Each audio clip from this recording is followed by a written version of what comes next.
Бүгін халықаралық туризм күні. Бұл күннің мақсаты әр елдегі халықтармен байланыс орнату арқылы туризм саласының әлеуметтік, экономикалық және саяси маңызын арттыру. Туризм күні құтты болсын. Уважаемые коллеги, хочу вас поздравить с наступающим днем туризма. Хочу пожелать от чистого сердца вам легких маршрутов, безопасных восхождений. Туризм сейчас очень активно развивается. Всех созываю к туризму. Туризм мемлекетіміздің жарнамасы.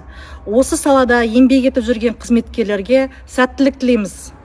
Баршаларыңызды дүниежүзілік туризм күнімен құттықтаймыз.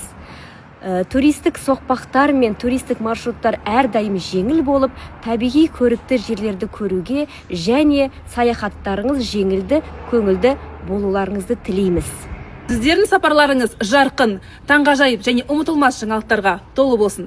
Әр сапарларыңыз сізге тек қана жақсылық пен қуаныш әкелсін.